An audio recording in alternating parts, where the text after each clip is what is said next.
Undergraduate. I hope that you all enjoyed your morning tea and all recharged, ready to go for the next session.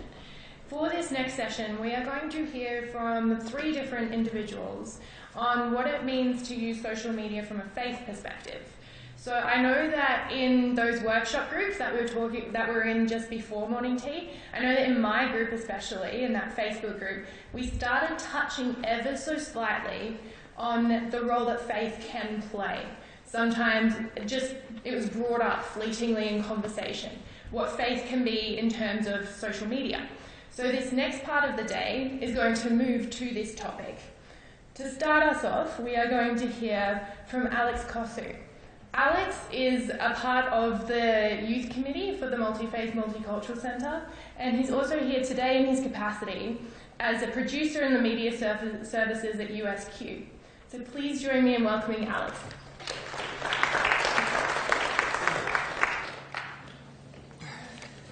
Thanks, Sophie. G'day everyone. Today I've been asked to speak about the use of social media from a secular perspective. At the end of my presentation, I'm going to ask questions, and whoever can answer right will get a Freddo wrong. And they're ones with white chocolate, and they're delicious. I'm trying them. They're pretty good. If you don't eat them, I will spoon. Make sure you're paying attention. First, I'd like to introduce myself, although Sophie's done a really good job. My name is Alex Cossu, and I work at the University of Southern Queensland in media services as a producer. Basically, producer being produce video and audio content for course content and lectures at the uni. Using social media is a part of my job, as I'm constantly working with visual and audio projects, and I often use social media to display my own work. It is important for me to use social media to keep up to date with industry standards and to see my peers in the industry and what they're doing and saying in the video and audio world. Many of them often post information of their own work, so I use social media on a daily basis to help with my research. I've also used social media in the past for political campaigns as well, so as Sophie's saying, religion might be a topic and politics is also a topic in social media as well. Maybe most of you might be wondering what a secular perspective is. This means my perspective is not influenced by religious or spiritual matters. My perspective is based on how I perceive social media as someone who works with and in the media, may not necessarily mean mainstream media, but media in general. When we talk about social media, we mean a whole variety of internet forums. Obviously there's Facebook, Twitter, Tumblr, YouTube, BuzzFeed, LinkedIn, all that sort of stuff as we talked about earlier. Social media is a vast and diverse tool that can be accessed and utilised by anyone. There are many different ways social media can be used, and you can use it for research, for example, or looking up funny stuff on my lunch break. In 2016, anyone with an internet connection can access any information they desire within seconds. Nowadays, every business, news authority, government, religious institutions, encyclopedia research at university has a website or a database where information can be found. I'm sure you will agree with this is really helpful when you're looking up answers to your homework. And I'm sure you all do your homework. Research is a really useful way social media can be used. We have access to media stories and information within an hour of when events occur, and even minutes and seconds. Social media also provides a really diverse range of sources and opinions to many topics. News websites can often have spin, meaning they may only tell some of the facts in favour of showing your story a certain way. An example of this may be how religion is portrayed in social media, or again politics, but politics is a topic issue as well. Religion is usually portrayed either negatively or positively by the media. An example of the negative kind would be how the media treats extremist terrorist attacks.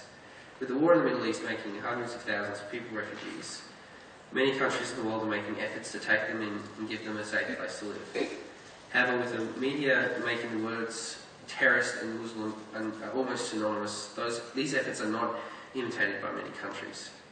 Social media can distort facts in many cases to spread hate and discrimination in the general public against those who practice religions deemed by the media as dangerous. This is a negative way social media can be unfortunately used. Social media can, however, be used to show the amazing stories of religious people in Australia and what they had accomplished. An example of this was on Facebook the other day. I came across a video of an Indian taxi driver in Darwin that makes and delivers up to 30 kilograms of food all over the city to the homeless. Sanjina Pal Singh and his son Navdeep spent the last Sunday of every month cooking for 5 hours to serve homeless and needy people food all over Darwin. What inspired Mr. Pal Singh to do this was a racist tirade of abuse towards migrants working as a taxi driver in Australia. This story was shown on Channel 9 and ABC. It's a fantastic example of how social media can be used as an excellent platform for helping those only exposed to negative stories of religion realise the beauty and necessity of a diverse country. Obviously, we've asked this earlier, but how many of you guys have used social media in the last week? Yeah, obviously, everyone pretty much. Did anyone use it on your lunch break?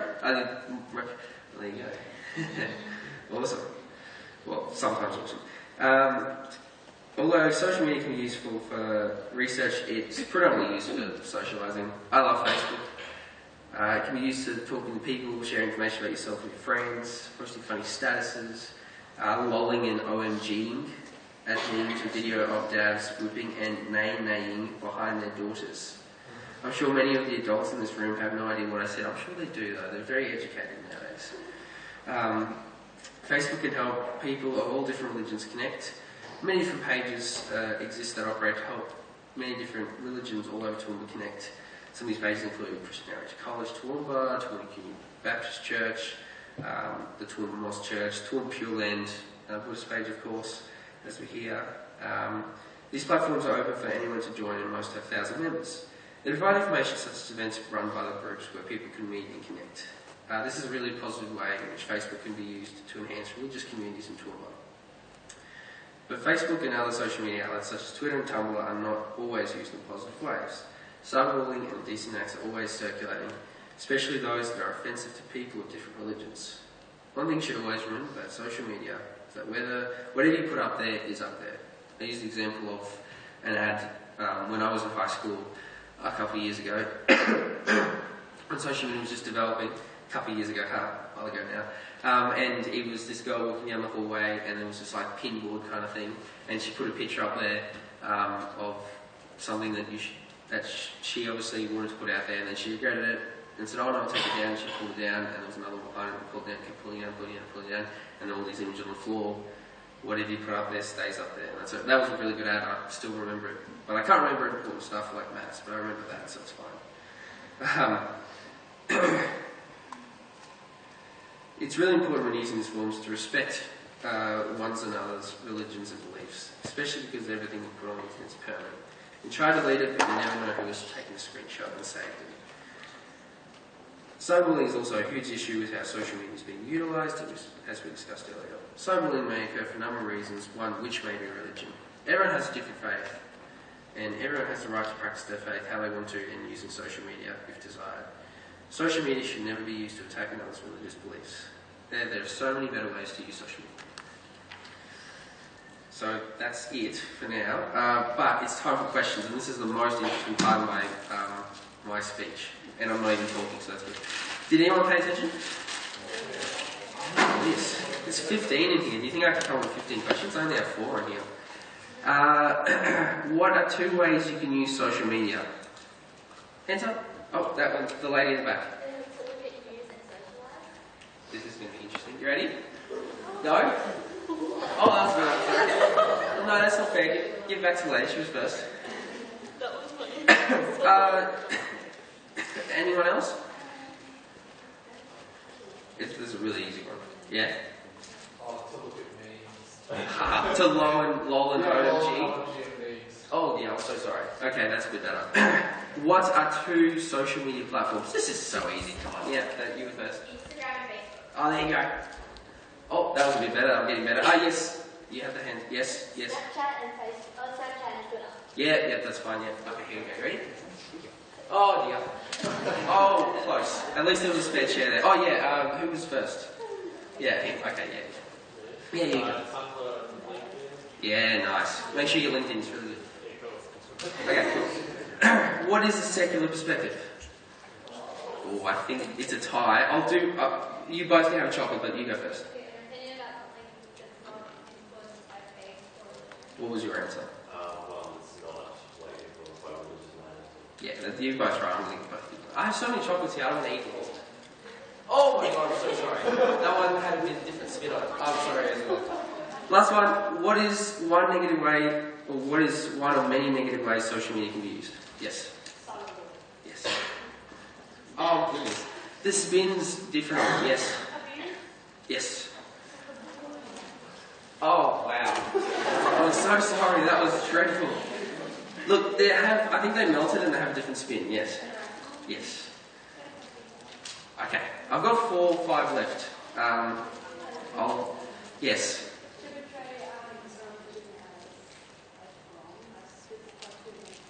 Yes. Yes, discrimination, yes. I know a better one. You see that? I'm trying to think of any other questions. Does anyone have any more answers to them? Can anyone ask me a question? I'll throw you a chocolate. How's that sound? Does that sound like fun? Yes.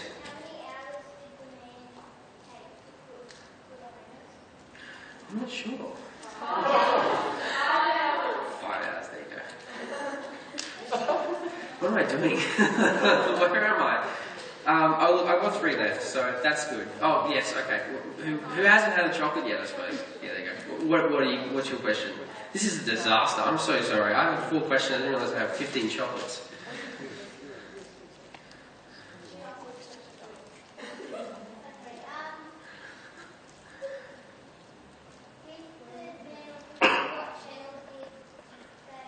Oh, what channel was it? Anyone? Channel 9, you see. But it was also on the Facebook page. Oh, yeah. Olivia? Oh, we need to work on that. Look, I'll keep the 2 for me, I reckon. I'm running out of questions, so I'll just keep the 2 for me. Okay. Thank you very much. I hope it wasn't too boring. Please don't think.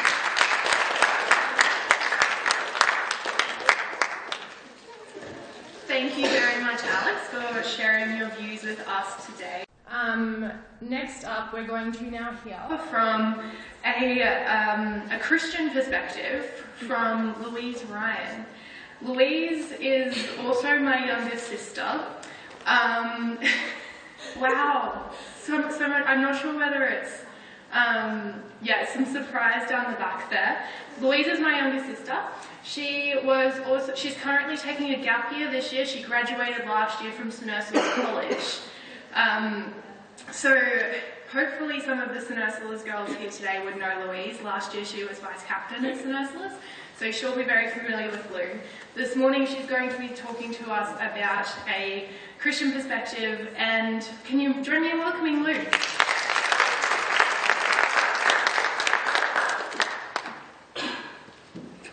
Hi everyone. Jesus devoted his whole life to spreading messages of love, forgiveness, faith and hope to as many people as he could. He encouraged ordinary people to be better and to have a voice in their community to make change. Good morning everyone, my name is Louise and as Sophie said I'm 18 and currently in the middle of my gap year after graduating from school last year. I am Catholic and have been all of my life, and today I'm going to elaborate on the role that social media plays in my faith every day. I am lucky enough to have been raised by parents who taught me this image of Christ and helped me to shape this purpose of my faith. I'm going to get right into it. My beliefs are not necessarily dictated by the do's and don'ts of the church. Don't get me wrong, I'm by no means against the church, but just like many of you, I'm a young person who is trying to understand the world around me and what I'm supposed to do here. Generations ago, church and going to Mass were a constant factor in young people's lives, but for many of us, this isn't really the case anymore. The world around us is advancing so quickly, and as the next generation, we have had no choice but to adapt with it. And for us, technology is a constant factor in our lives. If this doesn't say it, I don't know what does, but when I was little, my explanation for God and religion was that God controlled us like a video game. I'm one of 4 siblings, and one of our favourite things to do when we were little was play our Nintendo 64, and to me, that was exactly how religion worked. God sat up in heaven and in the clouds in front of a big screen with hundreds of little tiny screens and controlled everything we did. Not necessarily every word, but the big decisions that we made, how we moved through the world, what kind of stamp we left. That was it for me. And that was how religion worked.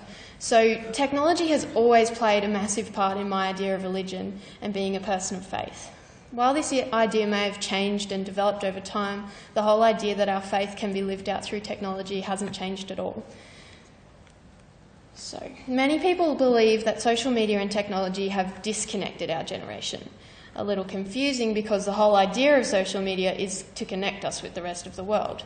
At least this confuses me, because I truly believe that we are the most connected generation on this planet, and we are some of the most dedicated and active people of faith, whether we know it or not. I know that I can't ignore that social media has completely changed the dynamics of modern society, positively and negatively, but I can't deny that social media most certainly shapes the way that I live out my faith. I probably use social media a little differently to many people my age out there.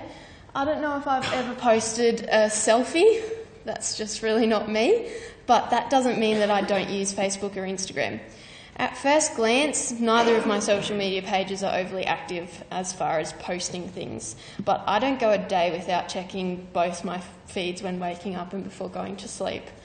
It's where I get my news for the day, where I find conversation starters for the next day, where I can tag someone in a funny video that will bring a smile to both our faces, where I can wish someone else who I haven't seen in months a happy birthday, when I can be happy for someone else's achievements, where I can send condolences when I hear about something or someone going through a rough time. Without social media, I honestly don't know how I would get around each day, to be quite honest. So, with this, I've got a bit of a video to watch.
So that was the most recent video I could find, which is actually from 2011. So you can imagine how much those statistics have changed and grown over the years since things like Snapchat and Instagram have made their mark. So as I was preparing this presentation, I was rather surprised to find that there aren't that many videos or articles on what it would have been like if Jesus had Facebook or Twitter when he was around a few thousand years ago. You see, I think Jesus would have been a real fan of social media. I mean, look at how big the platform is to spread messages and ideas. On that note, let's have a look at the top 10 global hashtags for last year. Social media's role in breaking news is undeniable, but sometimes it's the hashtags that start a movement. Here are the top 10 trending hashtags for 2015. Number 10, guacamole with peas. When the New York Times tweeted a recipe that included peas, the internet was skeptical. People jumped on Twitter, not exactly showing love. Even the President of the United States jumped in. But I have to tell you, I did a taste test. It was kind of delicious. That's really good, huh? Number 9, a little girl's body washed ashore in the Boston Harbor, and so the Massachusetts State Police jumped on social media trying to get help in identifying this little baby doe. More than 50 million people viewed this composite image of this little girl. After 85 days, she was identified as Bella Bond. This child, whose very name means beauty, was murdered. Her mother was charged as an accessory to murder. Her boyfriend charged with murder. Number 8, 14-year-old Ahmed Mohammed was detained at school because his teacher thought his homemade clock was a bomb. Less than 6 hours later, the hashtag I Stand With Ahmed emerged. Cue with more than 370,000 tweets, all focused on the discrimination of Muslim Americans, including one from President Obama himself inviting Ahmed to the White House. Number 7, welcome Caitlyn Jenner. The reality TV star in June, introducing herself on the cover of Vanity Fair and with a new Twitter handle. At Caitlyn Jenner reached 1 million followers in Guinness World Record time, 4 hours and 3 minutes. Number 6, a refugee crisis spread through Europe in 2015 as people from Syria and other countries fled war and persecution. Thousands of people used the hashtag Refugees Welcome to call for European countries to grant them sanctuary. Number 5, Pluto may no longer be a full-size planet, but as NASA released these close-up images of the dwarf planet from its New Horizons spacecraft, Twitter users took notice. The hashtag Pluto Flyby generated more than 1 million tweets on July 14th as the stunning images were transmitted back here to Earth. Number 4, choose your answer wisely. What color is this dress?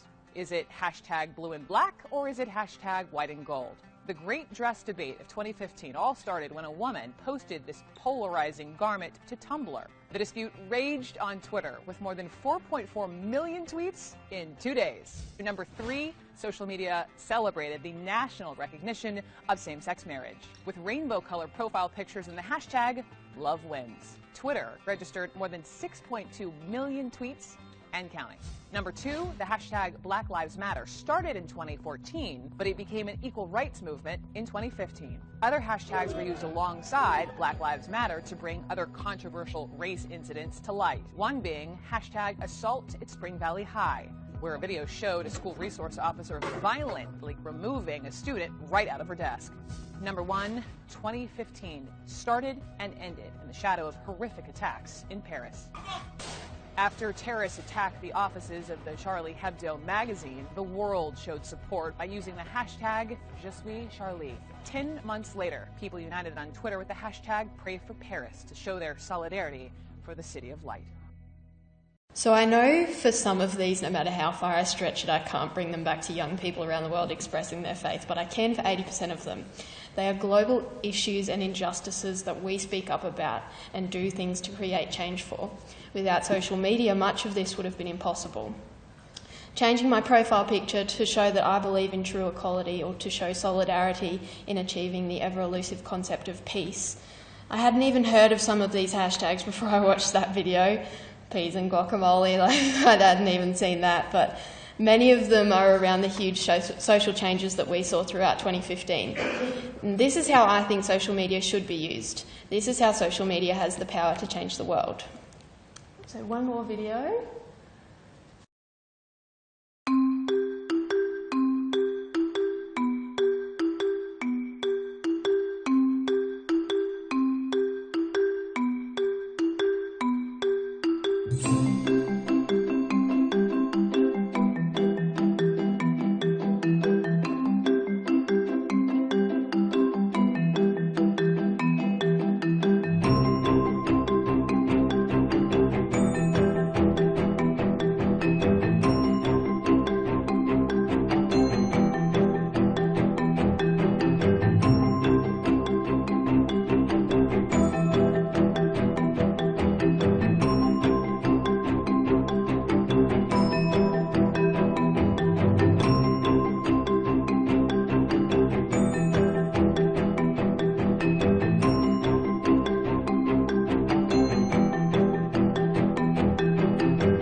else could I go to express my solidarity and sadness for terrorist attacks that shock the world?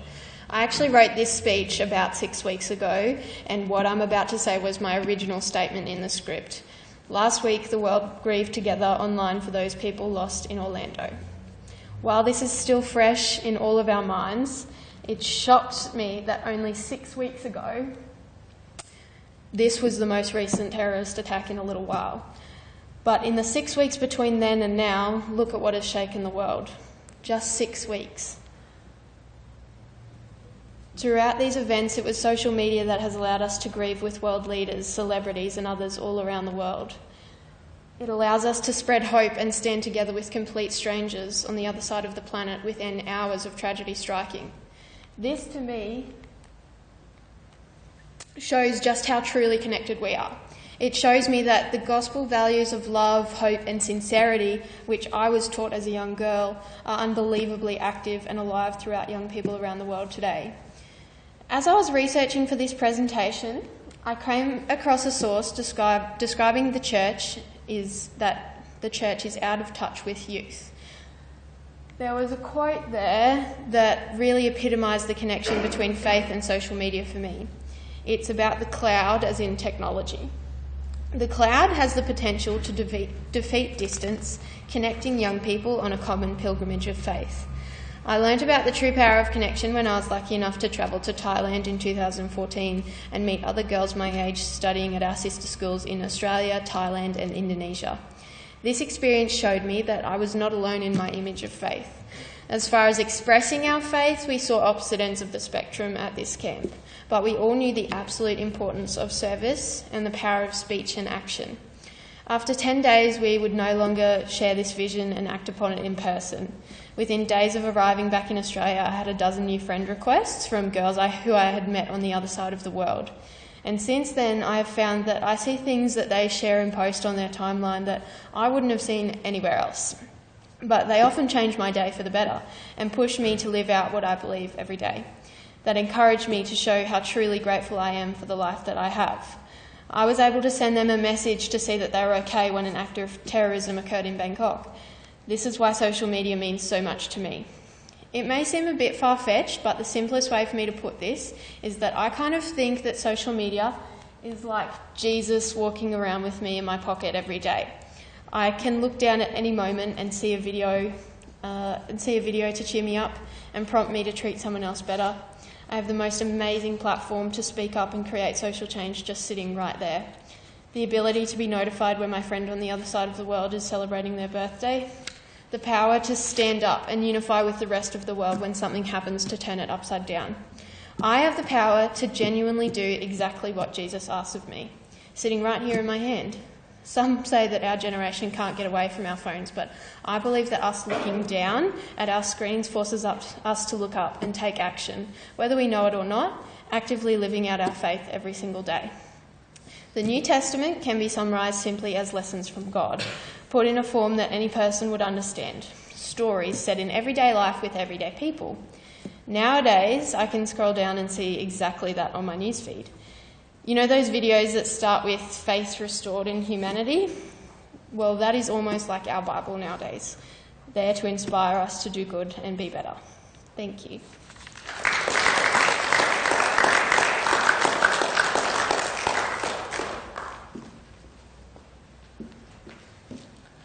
Thank you, Louise. I know that I personally really appreciate talking about the positives of social media in discussions like we're having today on the ramifications of social media. I think it's so important to recognise the good potential that social media also has. I also thought I'd take the opportunity to remind Louise that she does post selfies on social media via Snapchat quite often. Anyway, just while we're working out the video from Cathy, I thought I'd take this opportunity for you now to have a bit of a chat to each other. I'd like you to talk about the last time you saw something on social media, whether it be Facebook, Snapchat, Instagram, whatever it is, that inspired you. Talk about the last time you saw something that inspired you to do something, and what was it? If you have a chat to the person next to you about what that was.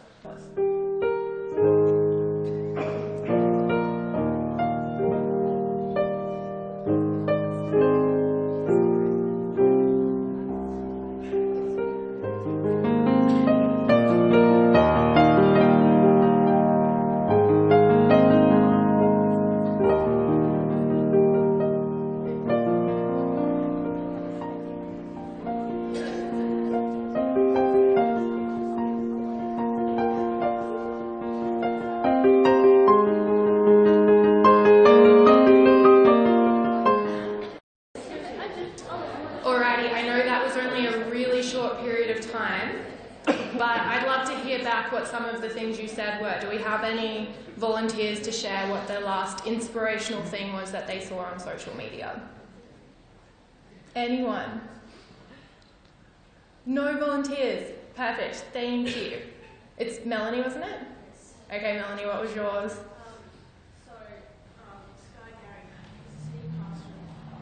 Sky Gary Mack.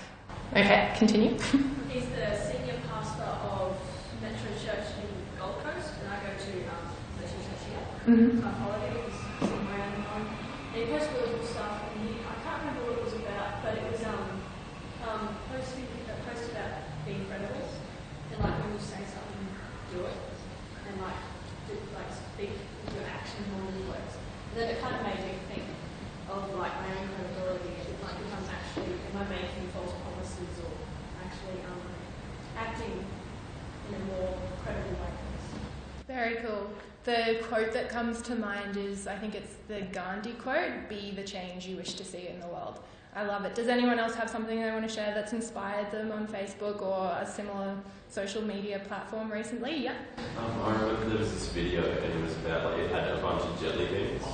And it was basically talking about each jelly bean represents one day in your life. And that's how they demonstrated it. And they pulled away all the days for like, on average, how much time does a human spend eating this, that, blah, blah, blah, going to work. And then it showed you how many jelly beans you had left to work with and what you were going to spend those on. And it was just good. It was quite interesting. Very cool. Just a reminder of how you spend your time and to do it, doing things that are impacting others. Very cool. Any other volunteers like to share something? No? I wanted to, even though I'm sure I've seen something inspiring in probably the last 24 hours, the one that comes to mind, I think the most inspirational thing that I've found on social media impact-wise for me was a video by a kid called Kid President. Yeah. And why I think this world should end. That's a different video. Pep Talk, by the one by Kid President. There's another video that's by a guy called Prince E, which is why I think this world should end, which is another favourite of mine. I love seeing videos like that, and I see one of them, and isn't it amazing? I can sit down at my computer thinking like I'm having a really tough day or whatever, and all of my problems and everything that's bad with my life at the moment, and then a pep talk from Kid President pops up, and all of a sudden everything seems very much put in perspective, and my priorities can shift instantaneously. That is the power of social media, as Lou was talking about earlier.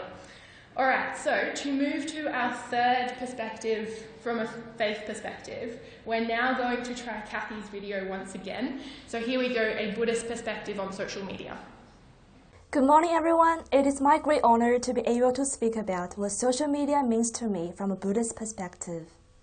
Just before I start, could you please allow and join me to chant 10 times of Amitabha to pray for all of us, our friends, families, and teachers to have a peaceful and happy life. Let's put palms together. Amitabha, Amitabha, Amitabha, Amitabha, Amitabha,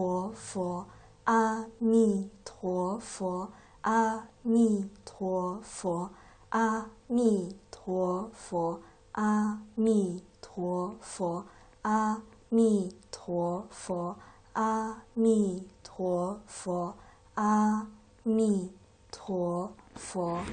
Thank you. I first heard the Buddha's name, Amitabha, introduced by a 90-year-old monk, Venerable Master Chin Kung, through his worldwide Dhamma talk through media. I continue to learn Buddhism and to be inspired by the stories and kindness of Buddha through media. I am now spreading the words of Dharma myself and trying to encourage more people to do kind deeds through social media.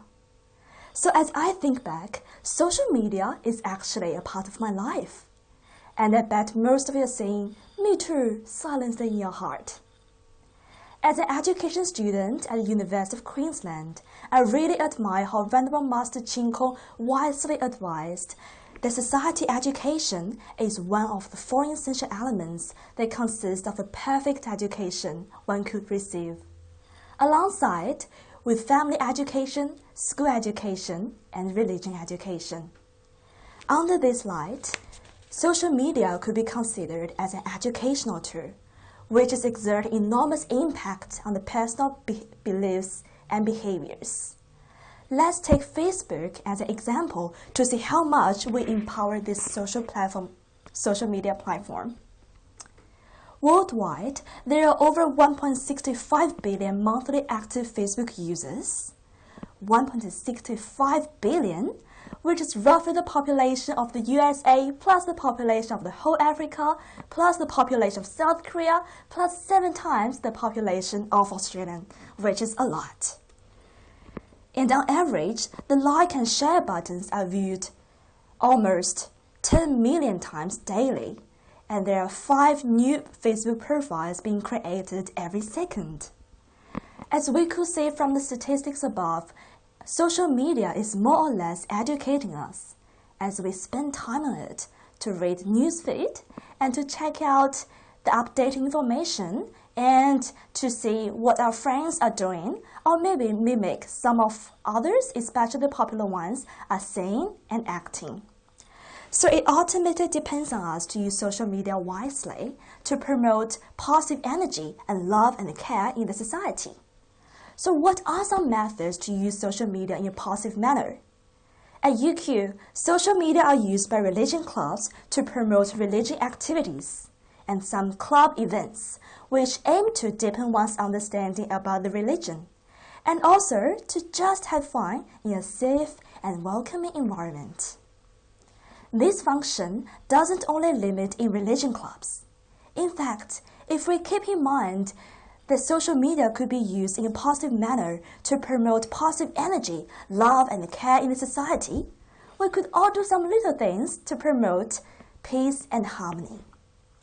For instance, do you remember the story about the sad grandpa earlier this year? Kelsey tweeted, "Dinner with grandpa tonight. He made 12 burgers for all his 6 grandkids, but I am the only one who shared. Love him."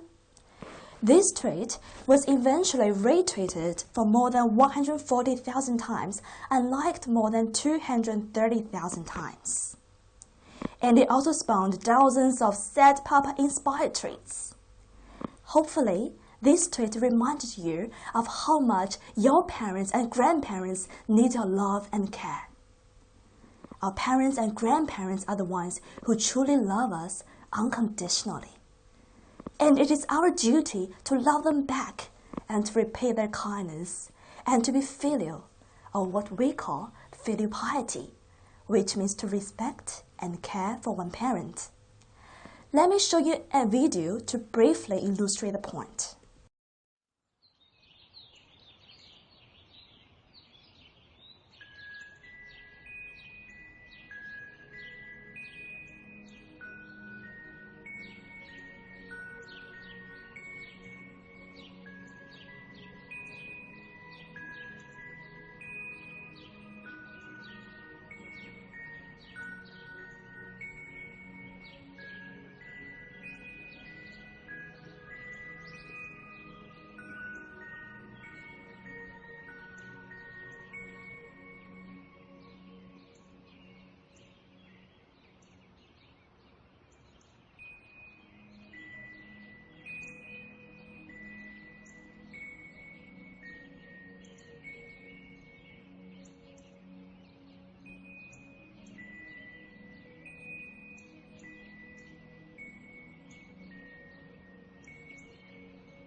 Τι είναι αυτό?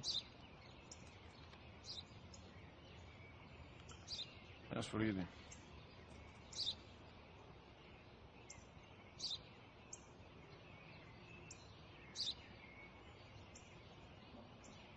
Τι είναι αυτό?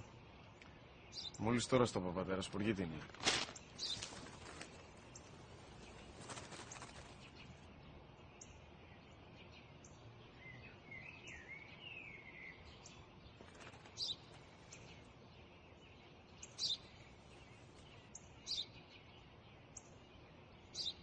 Τι είναι αυτό?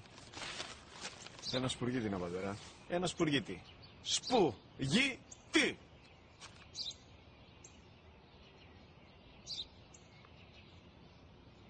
Τι είναι αυτό? Γιατί το κάνεις αυτό το πράγμα, μπορείς να μου πεις? Τόσες φορές σου είπα, είναι ένα σπουργίτη. Δεν το καταλαβαίνεις. Πού πας?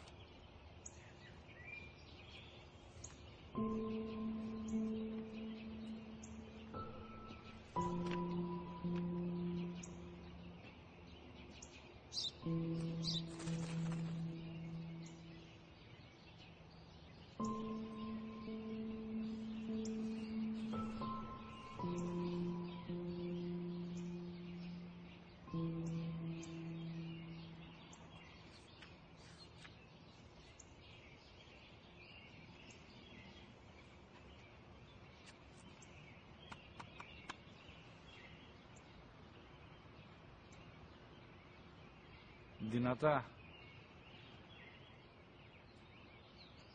Σήμερα ο μικρός μου γιος που πριν λίγες μέρες έκλεισε τα 3 καθόταν μαζί μου έξω στο πάρκο όταν ένας σπουργίτη ήρθε και κάθισε απέναντί μας. Ο γιος μου με ρώτησε 21 φορές τι ήταν αυτό και του απάντησα και τις 21 φορές ότι ήταν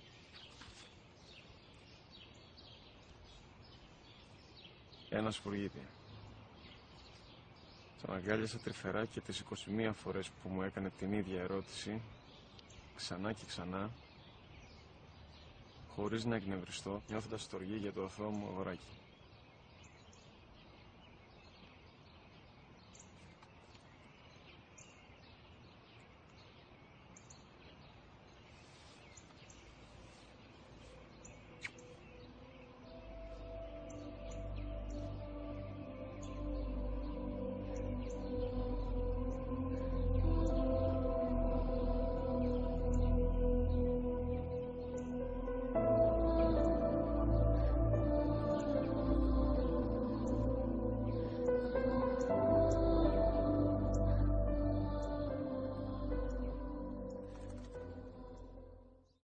Loving and caring towards our parents is a part of human nature, but we always take our parents' kindness for granted, as they gave and forgave us easily, without us putting in too much effort.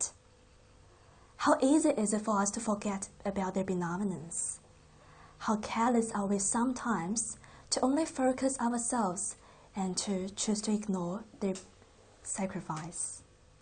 Therefore, it's useful if we could post some stories and videos about filial piety, loving and respecting our parents on Facebook, just like the one I showed you above, to remind ourselves and to tell our friends to love our parents and to do a lot of nice things for them. But what if we don't know how to interact with our parents? What if we have no idea how to love them back and look after them better? Don't worry, the easily accessible ebook and talks on the guidelines to a happy life that I want to recommend to all of you today outlined in details the ancient famous Chinese philosopher and educator Confucius' teaching about the basic request for being a decent person. There are social sites and reliable social media resources on how to study these guidelines and how to put them into practice. For example, in the first chapter of the book, it outlines some very brave, simple and direct instruction on how to look after our parents. For example, in the summer I'll keep our parents cool and in the winter I'll keep our parents warm. Help us to understand and notice our parents' needs, and ultimately to be selfless.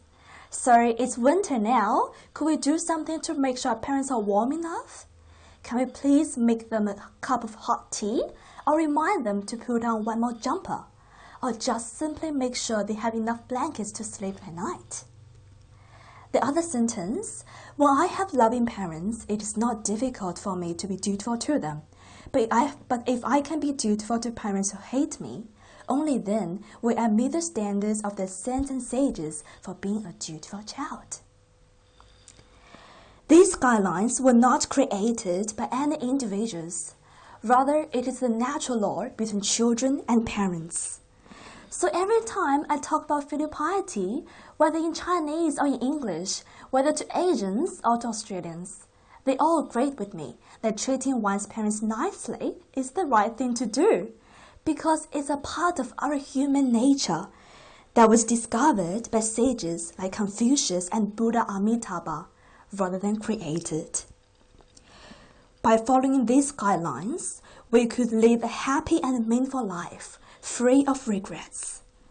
I learned this almost all through social media, and I am now posting the posts like this and videos on my Facebook site and other social media platforms to invoke more people's true nature of loving and caring to your parents, as I take it as my social responsibility.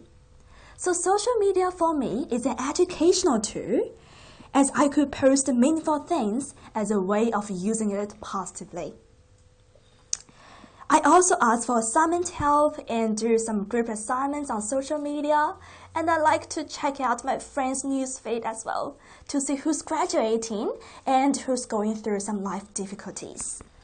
But what I always keep in mind is that I want to be responsible to the words as I say and the actions I take. I do this because I keep in mind what Venerable Master Chin Kung told us. Today, whether the world is destroyed or saved depends on two kinds of people: national leaders and those in charge of social media. The policies of the national leaders and the direction that those in charge of media take exert great influence on the happiness of all people. The technology used by the media is a very good tool. It itself is not to blame. It is the contents that are to blame. If we use internet television well to make them good tools to promote the teachings of morality, virtues, and laws of cause-effect, social media could indeed lead all people around the world to happiness and goodness.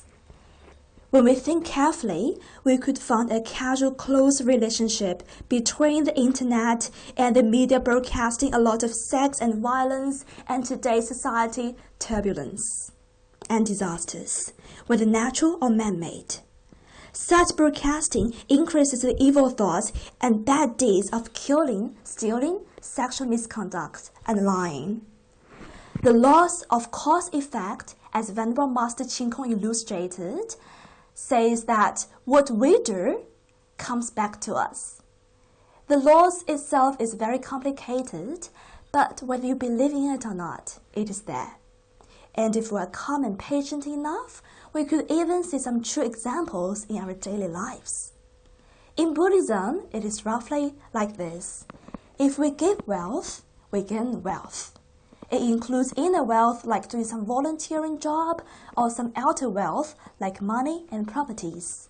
Also, the cause of giving knowledge could gain us, in return, smartness and wisdom. And the gift of fearlessness, which means to release one's fear, could earn us a healthy and long life. What is important is to give sincerely without asking anything for return. So what kind of knowledge and content are you sharing on your Facebook page, on your social media platform? Is it about the teachings of morality and virtues?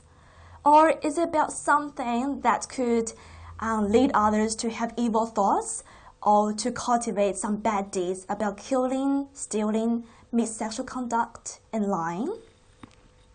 Unfortunately, it is the latter one that is dominating social media. A story being that two friends encourage one another in a wrong way to play online computer games about killing. Not only do they both get obsessed to it and will stay overnight to play computer games, they destroy their health because they stay up too late and not get enough sleep, but they eventually all got mental disorder, as they always think that there are people in the real world wanting to kill them. Another potential danger associated with social media is online dating. A case being that young teenagers getting sexually abused or killed when meeting their online friends. It's because we as teenagers have not yet gained the correct understanding of what is right and what is wrong without learning virtues and morality. So we could be misled very easily if not seeking advice from wise elders. Venerable Master Chin Kung said, people who made these unhealthy online games and who encourage one another to play computer games about killing, stealing, missexual conduct and lying, and being indulgent in this bad content will all get their bad consequences, soon or later, in various forms. Therefore, we want to be socially responsible to the things we say and the actions we take. Social media could be used in a positive way if to spread love and positive messages to invoke more people's true nature about caring and loving.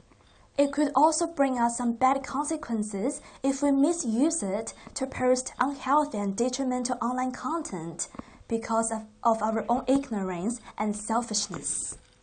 Therefore, it ultimately depends on us to use social media wisely, and I trust all of you are capable of making the wise decision.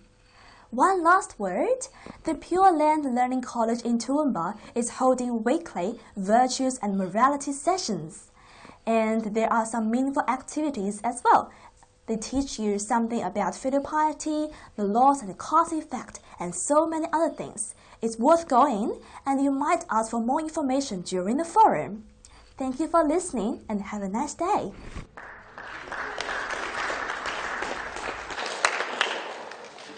Wonderful. I think it's always really interesting hearing from 3 different perspectives. So we've had now a secular perspective, a Christian perspective, and a Buddhist perspective. All 3 of our speakers this morning were asked purely to give a perspective from that background on what social media means to them. And I think it's been really interesting seeing with each of those speakers what they've chosen to speak about and how different that has been for each of them as well. One common thread, which I think sums up my views of today as well, all 3 speakers have spoken basically about social media has both a tremendous power for good and an equal power to have negative effect as well. So, to bring this session to a close before lunch, we're now going to move to have a bit of a panel discussion with our speakers from both this session and also from earlier this morning when we had those Mythbuster workshops. So if you want to stand up and have a stretch and things just while we get everyone up here so that we can move to that panel session. But yeah, stand up, have a stretch, have a chat, and we'll get going in just a minute. So now for the next 15-20 minutes, you have the opportunity to ask any questions, make any comments that you've had, any observations from all of the sessions that we've had so far about what you've been thinking, any questions, queries that you have. Does anyone have a question that they'd like to ask anyone on the panel or to just the panel at large? Yes? We've heard a lot about the positive and negative impacts, but kind of to everyone, do you think the world would be better off without social media, without Facebook and stuff like that? That's really I was watching what the last presentation was with the Buddhist perspective and what their perspective was on social media, and they were saying that if everything was positive and put out across social media positively, and I suppose that would, it's a bit like the newspapers, you know, if you send lots of positive messages out, you get a fairly healthy community. Whereas if you send out negative messages all the time, you tend to get an unhealthy community out of that. So I think if it was used for the right reasons all the time, which is, you know, probably impossible, but it would be a positive thing to be able to use. But unfortunately, it is used negatively.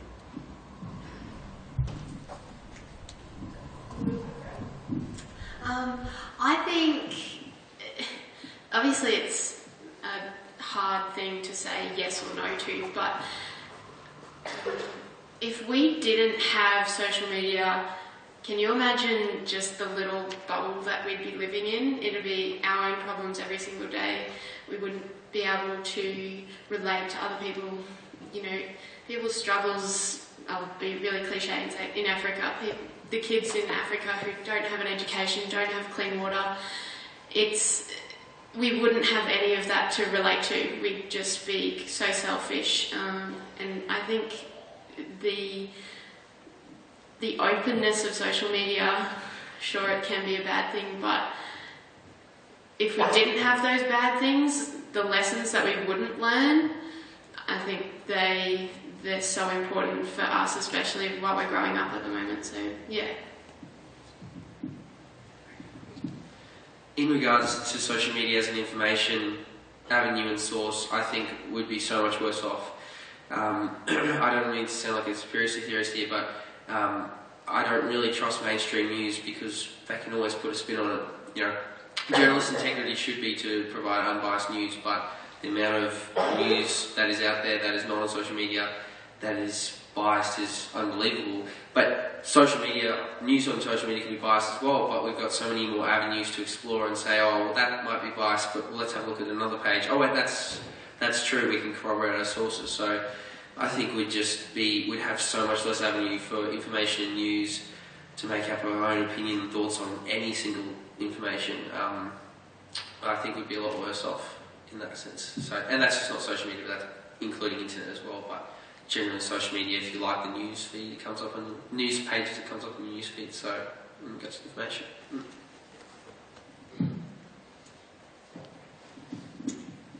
It's a really, really good question, and I think it's really easy to sit on the fence with this one and say, well, yeah, there's a lot of good, but yeah, there's a lot of bad. I suppose I'm going to take a pretty hard stance and say, yes, I think we would be better off without it. And hand on heart, I use social media, I use all platforms. But when I think back to my childhood, you know, we were forced to go out and kick ball and socialise with people and go to youth group meetings and all the rest of it. I think potentially we could have deeper and more meaningful relationships with people in terms of our family and friends. I think we could still have access to news via the internet and via other aspects because we haven't always had social media, so we've had access to those things previously. And that's, you know, if I can say something to you guys as youth, is travel. And you don't have to rely on social media for that. So when you finish school, when you get an opportunity to travel, because that really does open your mind to, you know, problems around the world and poverty and that sort of thing. So, you know, to bluntly answer your question, I think yes, but I use it. Alrighty, do we have another question? Yes. Would you say that social media can have a negative impact on faith? On faith, can social media have a negative impact on faith? Would Louise or Alex, having spoken just in that recent session, like to have a go at that question? I think you can say yes to that one because with all of the things that we see lately, how social media can be used to kind of channel negative people to one place. Negative people, yeah. Sorry, struggling with words, but you know, yes, I think so because it's again so open and it can be used in so many different ways. While we see it for good, like I was talking about, we don't even know that we're using it for good when we see a video of someone helping someone else out and then we share it. Like that's doing good things for our faith and for a lot of other things, but it can work both ways. So yeah. I'd also like to just, while I'm here with the microphone, add something as well because I didn't share with you all this morning as well, but my background for what brings me here today as part of this forum is that I'm a university student and I'm studying law and arts, majoring in peace and conflict studies and studies in religion. And I've just spent a week in Melbourne at a conference on violence and religion, and half of that conference was on youth radicalisation. And so I feel that this conversation, that's a huge elephant in the room in terms of can social media negatively impact faith? Yes. Has it? Yes. In terms of if you look at Islamic State, their primary weapon is social media. And the way that that has impacted on Islam as a faith is inquantifiable in my mind, unquantifiable.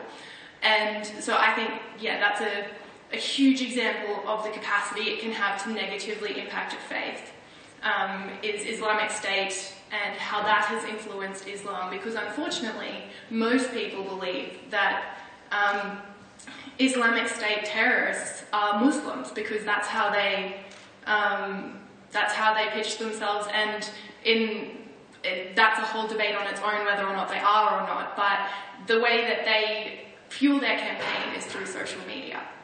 Does anyone else anyone like to add to this topic? It's interesting when you talk about faith and the internet and things like that, because I often wonder why that discussion's happening, because it's around, just because someone's got a faith, does that have to be part of the discussion? Because their skin colour, does that have to be part of the discussion? You know, we are very good at labelling people and saying that's a Catholic and it's a Muslim and this is a Buddhist, and you know, we should look at our one humanity that they talk about and say we're all people of this planet and we can have a discussion about things without saying, oh well, the Muslims decided this or someone's doing that. And, you know, labelling people. I know it's part of society, but, you know, do I sit up here and say, well, you know, the St. Ursula's girls, you know, you're all young women, and that shouldn't even enter into the equation that you're from a particular school or anything like that. So we have to be very careful around our faith and the internet and how things are worded, how things are portrayed. Definitely. Other questions? Up the back. What directions do you see social media heading in the future? Like things like Tinder and Instagram might not have been even an idea to a lot of people 50 years ago. Where do you see it going? Where do we see social media going? Who'd like to have a go? That's catching me now. Yeah, catching up now. Yeah.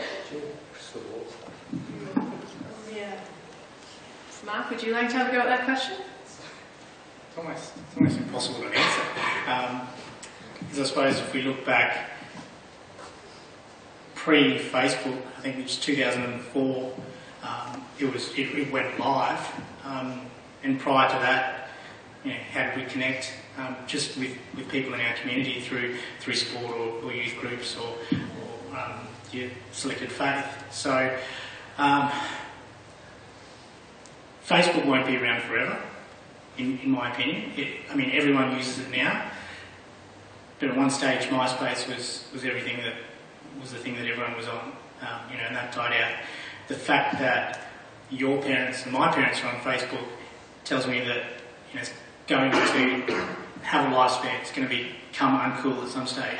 So I think there'll be another platform created for whatever purpose, for social networking and etc. I mean, you look at Tinder, as you mentioned, that came about for connecting people in a different way. I know people jumped on the back of Pokemon Go and created a dating app for people playing Pokemon Go. So I think people jump on the back of different things. So it really is hard to say, well, this is where we think it's going to go, because it just evolves depending on what the trends are, what the youth want to do. You guys will come up with some sort of app or technology, I'm sure of it, where they say there's so many jobs now that will be extinct by the time our children hit the workforce. So for me, a really difficult one to answer. I don't know if I've helped at all, but I just think from our perspective, from business and me personally, we just need to move and make sure we're up to date with whatever comes about. So if most people are on Facebook, we need to have some sort of presence on there. If people are connecting via Snapchat, we need to make sure that we're not necessarily on there, but at least we know what's going on and how people are speaking to each other.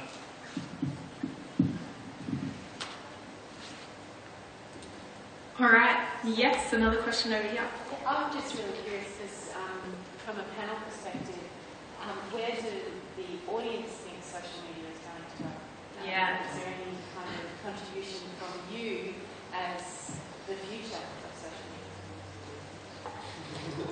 Yes. Yeah. You've seen the movie The Matrix, right? Confession, I personally haven't, but I know the storyline. Continue. Well, I mean, it's a possibility. It's a possibility. Yeah, any other ideas?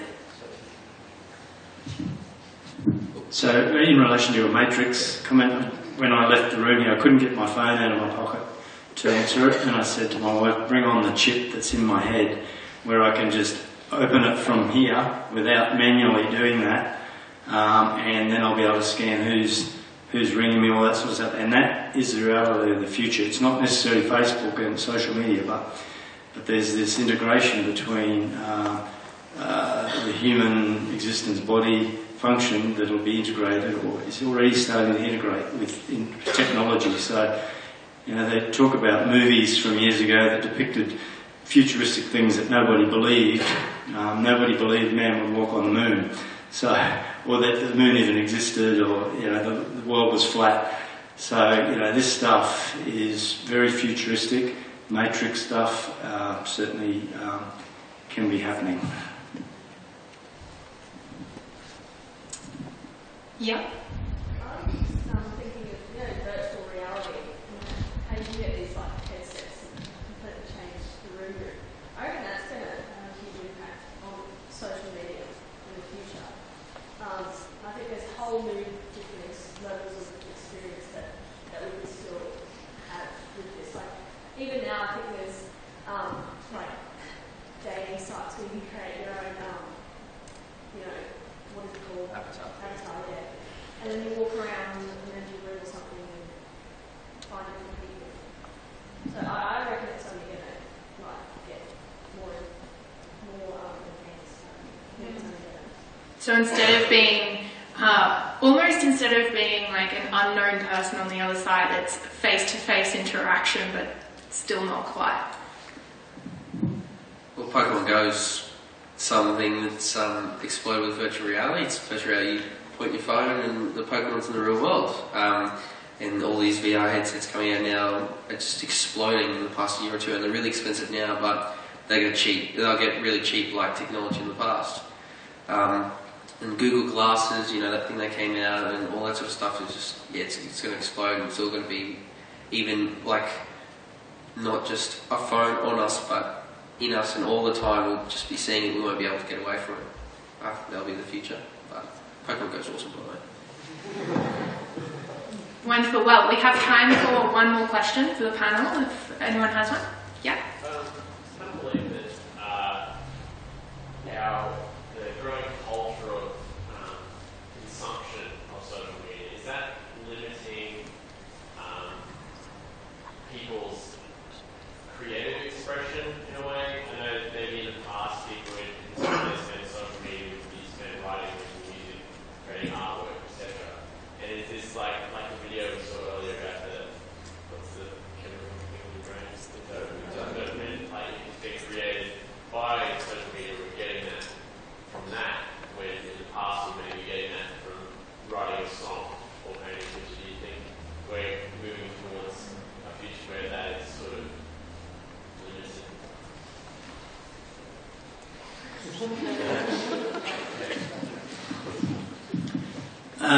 When I was young, it was cool to go to the movies, and you know, we used to go to a matinee, and there was 2 movies showing at the same time. Well, not the same, one after another. Then came video recordings, then DVDs, and nobody went to the movies. And they said the movies were, you know, they would cease to exist, the theatres. And in the last probably 5 years to 10 years, there's been a resurgence back to that, some of that stuff. So maybe they will be drifting away, but I think you'll always have people that want to open a paper, write a book, read a book, be creative, tangibly creative, that sort of stuff. I think you'll always have that, and it may go up and down, but I think it's funny how we go back to some of those things.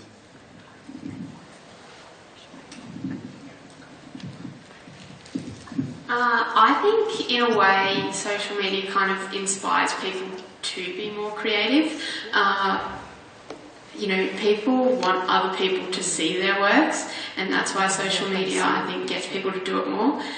It inspires people to film themselves singing, to film themselves dancing, to film them drawing their artwork, and then put it on social media so people can see it. So I suppose then people follow the trends of that. You know, there's all those apps like Musical.ly and stuff where you can film yourself singing along to the music, whatever.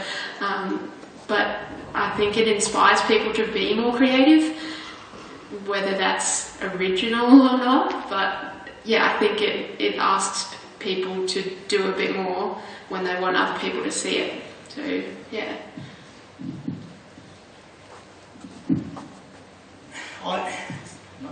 These are really good questions. I think what it does, it allows people to share their creativity. But again, with social media, I think there's so many people that use it as a time waster and don't pick up a book and don't go out and paint and don't go out and pick up an instrument because it's easier to watch someone else make a fool of themselves trying to do it. Does that make sense? I think it's important, whilst we're always constantly evolving and changing and getting more reliant on technology, I think we also still have to realise where we come from and you know where the creative juices flow, and it's from inside of us. So I think I don't think we can ever move away from that, and certainly from a trust point of view, I think that technology is only going to get to a stage where it'll create more and more distrust. When we're talking about virtual reality and real life, you know, for me, I'd rather sit down and shake someone's hand and talk to them about, you know, life and what they're up to, all the rest of it, and then chat. And where it concerns me, I guess, is people are getting so comfortable with doing, you know, the Tinder thing, or it used to be in my day, MSN Messenger and that sort of thing. That's probably never heard of that thing, but I think it really is important we connect as human beings, and that's how we build trust. So whilst we are changing and things are improving our lives, and you know, as Scott mentioned before, there are chips out there now where you can, I saw one the other day where someone implanted their chip, no locks on their houses, and they, you know, swipe to get into their house, into their car. I don't think we're too far away from IDs, you know, being individually implanted and that sort of thing. That's scary. Cars that drive themselves, that's coming. My partner works for Queensland Transport. That isn't that far away, and that, you know, you say that 5-10 years ago and people think you're crazy. So I think it's really important to connect on a human level, I guess, for creativity. Wonderful. Well, I think that brings a close time-wise to our panel discussion. We now have a break for lunch.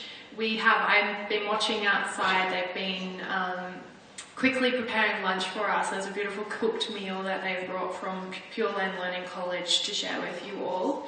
So if you would like to now stand and head outside and grab something to eat and enjoy the break.